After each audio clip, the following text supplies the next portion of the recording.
হেই কি অবস্থা, welcome back. গেমে আর একটা নতুন প্যাক আইছে ম্যানচেস্টার সিটির। কার্ডে বেশ কিছু প্লেয়ার আছে, যেমন Erling Haaland, Rayan Cherki, Donnarumma, Ruben Dias. অনেকে কমেন্ট করে বলতেছিলেন ভাই এই প্যাকটার রিভিউ দেন। আমার অ্যাকাউন্টে সবগুলো কার্ড নেওয়া হয়েছে। কার্ডগুলো দিয়ে ইন্ডিভিশন অনেকগুলো ম্যাচ খেলেছি। ভিডিওটা শেষ পর্যন্ত দেখতে থাকেন। ভিডিও শেষে বলে দিব কার্ডগুলো কেমন। ম্যাচের শুরুতে অপোনেন্টের অ্যাটাকের শিকার হই আমি। অপোনেন্ট আস্তে আস্তে আমার গোলবারের দিকে এগিয়ে যায় এবং শুট। ও মাই গড, ডোনারোমার অসাধারণ একটা সেভ। রুবেন ডাইস থেকে নিকো গঞ্জালেস থেকে মেসি, মেসি থেকে Haaland, Haaland pass De Bruyne shoot এবং Messi shoot. Oh my god, সুন্দর একটা গোল। কেভিন ডিব্রুইনা থেকে হল্যান্ড থেকে Rayan Cherki pass again Haaland, Haaland through pass Messi through pass Haaland এবং হল্যান্ডের একটা অসাধারণ গোল।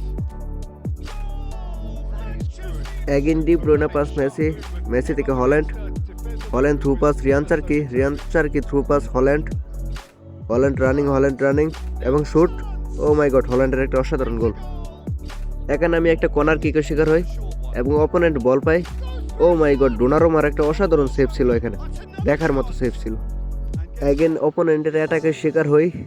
রাইস থেকে রাউল থেকে সাদিও মান পাস রাউল শুট এবং ডোনারোমার অসাধারণ সেভ।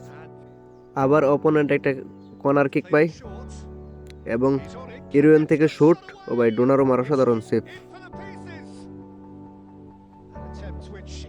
আমি আমার অপিনিয়ন শেয়ার করি। এই কার্ডের পারফরমেন্স আহামরি ভালো না, বিশেষ করে হল্যান্ড এবং ডোনারোমা কার্ড দুইটা বাদ দিয়ে বাকি কার্ডের পারফরমেন্স খুবই হতাশাজনক।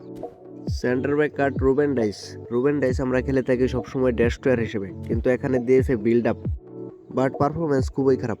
ম্যান ট্যাকেল করতে পারে না, ম্যান মার্কিং করতে পারে না। এইগুলো আমার ওপিনিয়ন শেয়ার করলাম, এখন বাকিটা আপনাদের ইচ্ছা। যারা এতক্ষণ ধৈর্য ধরে আমার ভিডিওটা দেখেছেন তাদেরকে অসংখ্য ধন্যবাদ।